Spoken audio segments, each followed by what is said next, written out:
saya bawa burung ini ke Purwokerto, cuacanya seperti ini, burung itu gacornya juga nggak akan. Satu dari sisi penyesuaian, dua dari sisi cuaca. Tak bawa lagi ke Wonosobo juga burung juga akan rubah lagi. Tambah dingin lagi. Tak bawa ke tempat misalnya ke Sumeneb yang panasnya minta ampun lebih dari Jogja juga akan rubah lagi.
Selamat sore Mas. Waduh, akhirnya ketemu ini.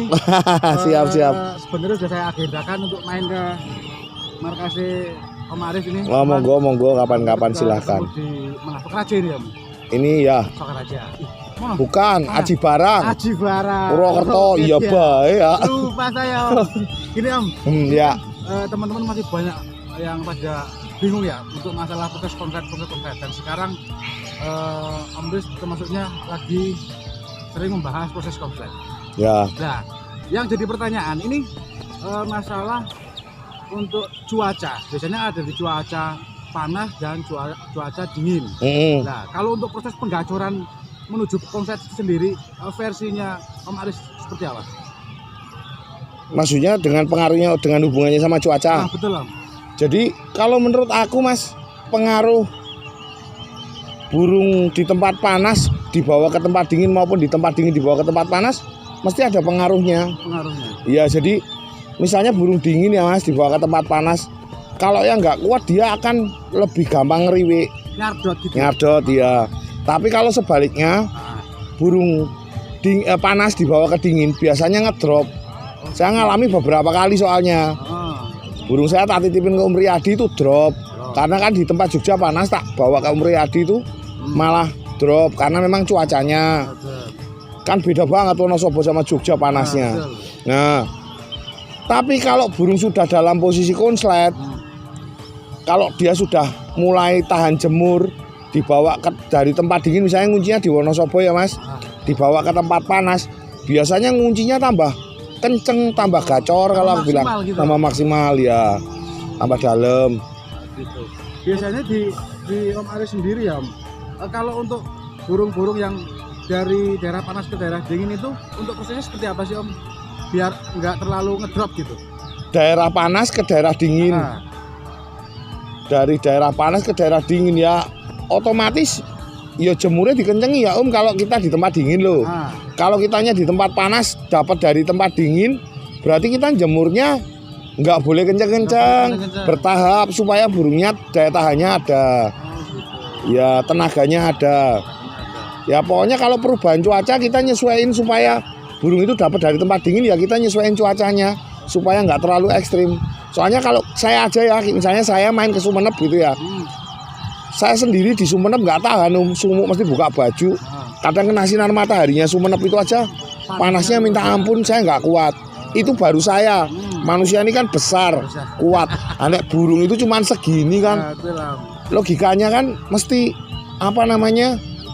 Mesti berpengaruh ya Om kalau saya ya. Gitu. Terus untuk takaran pakan sendiri ya Om. Biasanya kan teman-teman untuk proses penggacoran bahan proses itu dikasih pakan kenceng ya Om. Iya. Nah, misalkan ini di daerah dingin, kok langsung rubah di daerah panas. Itu untuk porsi pakannya seperti apa? Takaran pakannya seperti apa Om? Ya gini Mas, pakan itu kan cenderungnya larinya ke panas juga ya. Betul. Jadi kalau di dingin biasanya lebih kencang pakannya. Kalau di panas, kalau misalnya itu jemurnya kenceng, terus pakannya kenceng, larinya ke sardot, ke ngeriwek. Jadi saya kalau di tempat saya di Jogja, pakan saya itu enggak tak full pakan saya Mas. Oh gitu. Saya campur 1:2, 1:3. Kalau yang misalnya memang susah untuk naik birahi, baru saya kencengi 1:1. Ayo lihat karakter burungnya. Gitu, saya enggak pernah Mas, kecuali proses penjodohan ya. Karena proses penjodohan itu kan cenderungnya nanti ketika burung ini kawin, birahinya mesti ngelepasin birahi toh. Dia harus memposisikan birahinya tetap di situ. Jadi saya selalu menggunakan pakan tinggi ketika proses penjodohan. Itu bisanya full di penjodohan. Tapi kalau posisi single jarang saya pakai full. Jarang ya Om. Iya. Sedeng lah pakannya. Biasanya untuk itu sendiri ya, malah istilahnya pas waktu prosesnya itu ya Om. Iya. Di Om Aris sendiri di mandi jemur nggak sih Om, atau memang burung disendirikan, atau memang burung harus di ombyo atau gimana Om? Kalau saya prinsipnya sebenarnya nggak beda jauh. Saya cuma ngandalin logika dari beberapa orang belajar ya Om. Jadi kalau di tempat saya tuh hampir sama kayak disendirikan sebenarnya. Cuman malamnya kumpul. Malamnya di ombyo?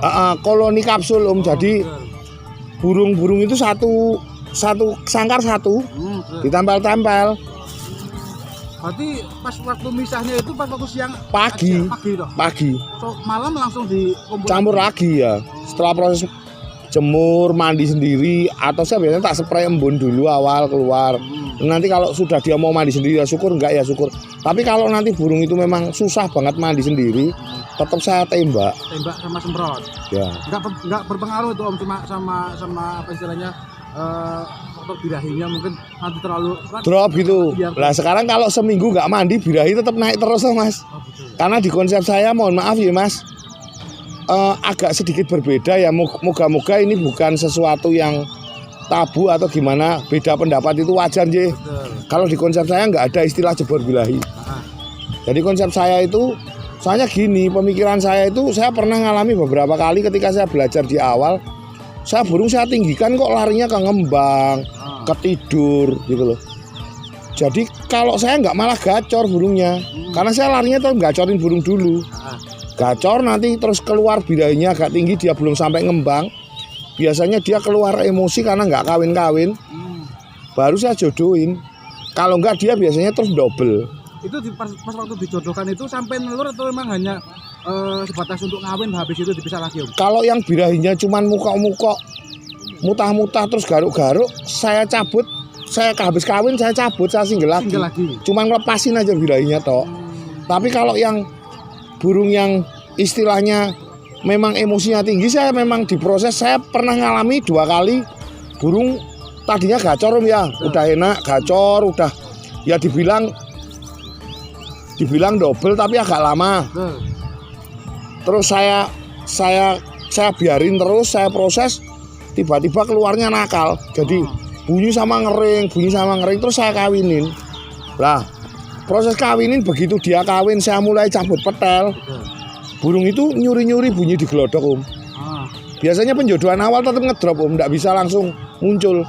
Tapi nanti setelah 1 minggu, 2 minggu dia berkembang, tambah gacor lagi dia pulih. Tambah enak lagi. Terus tiba-tiba dia ngunci sendiri. Pas posisi betinanya nggak ngasih kawin, rata-rata tuh pas nelur ya Om. Karena dia kan nggak dikasih kawin, birahi naik Om. Sementara dicabut pedal terus dia gacor. Nah, akhirnya digelodok ketika betinanya di dalam ngeram, dia bocori. Sama aja seperti di single kan nggak pernah lihat betinanya. Logikanya kayak gitu. Untuk pas waktu itu dikasih ekstra putih nggak Om? Saya jagung tetap Om, tapi 2 hari sekali kalau saya. Kalau saya loh, mungkin apakah karena di tempat saya tempat panas ya, tapi intinya kalau di tempat saya itu ketemunya beberapa kasus tuh ya jadinya di 2 hari sekali atau 3 hari sekali kadang ngasih jagungnya. Istilahnya teman-teman kadang ya harus benar-benar memahami untuk faktor cuaca terus kondisi burung sendiri ya Om ya. Iya, kalau saya bilang tetap pengaruh ya, dicoba aja. Mesti aku yakin kok. Misalnya nih burung A gitu ya, dibawa. Saya kan sering ngajak dolan burung nih Mas. Betul. Saya bawa burung ini ke Purwokerto, cuacanya seperti ini, burung itu gacornya juga nggak akan. 1 dari sisi penyesuaian, 2 dari sisi cuaca. Tak bawa lagi ke Wonosobo juga burung juga akan rubah lagi. Tambah dingin lagi. Tak bawa ke tempat misalnya ke Sumenep yang panasnya minta ampun lebih dari Jogja juga akan rubah lagi. Jadi 1 dari sisi penyesuaian karena sering dibawa-bawa, yang kedua dari sisi cuaca tetap ada pengaruhnya kalau saya bilang. Jelas buat teman-teman yang mungkin masih bingung, harus benar-benar mengetahui karakter burung, terus lihat situasi cuaca di lokasi masing-masing ya Om. Ya kalau menurut saya gitu Om. Biasanya di tempatnya Om Aris sendiri itu campur nggak sih Om antara betina sama jantan Om? Dibilang campur ya campur, dibilang enggak ya enggak, karena saya ada betinanya tapi tidak terlalu dekat Om. Jadi di koloni saya betinanya kan yang bekas jodoh-jodoh saya campur jadi satu. Saya ombyok itu loh, betina semua. Ya lihat ya jantannya lihat, tapi ya bagi saya nggak ada masalah. Karena dulu saya takut banget dulu waktu pertama belajar. Takut banget katanya kalau lihat betina birahi lari ke kawin. Katanya gitu. Waktu saya pertama kali belajar. Ya ada yang bilang gitu, ada yang ternyata nggak ada masalah. Terus akhirnya saya nyoba processing dan ada yang jadi. Itu ada betina, lihat betina itu. Dan akhirnya nggak ada masalah. Berarti kan saya menyimpulkan dari pengalaman saya pribadi, menurut saya nggak ada masalah. Gitu loh. Terus untuk penyeimbangan biasanya kan ada yang ngobrol ya masalah ini larinya ke birahi ngawin terus untuk biar imbang sama emosinya itu seperti apa Om prosesnya di Om Aris itu? Kalau konsep saya ya Om, burung konslet itu burung yang birahi sama emosinya seimbang. Tapi kalau burung semi itu burung yang birahinya tinggi, tapi emosinya kurang. Karena dia makanya kan dia nggak ada emosinya, nggak ada gregetnya, dia liar karena yang ada cuma birahi, dia ngembang liar, ngantuk gitu ya, ngeremelek. Tapi kalau burung fighter itu burung yang emosinya tinggi tapi birahinya cukupan. Jadi dia fighter, betul-betul ada semangatnya, ada emosinya, tapi cara bunyinya tuh cenderung lebih emosi. Tapi kalau burung konslet coba lihat cara bunyinya, enak, dia santai. Tapi nggak meremelek Om. Betul. Jadi saya menganggap bahwa perkiraan saya, menurut saya burung semi itu burung yang birahinya tinggi, emosinya sedengan lah istilahnya, nggak terlalu tinggi. Terus kalau burung konslet, burung yang emosi sama birahinya seimbang. Lah kalau burung vector emosinya lebih tinggi daripada birahi. Kalau menurut saya kayak gitu konsep saya. Jadi konsepnya kemarin lebih contoh ke logika ya Om ya? Iya, saya lebih senang ke logika Om. Terima kasih ini untuk sharing kali ini. Dilanjut lagi untuk berikutnya Om. Siap. Sama-sama Om.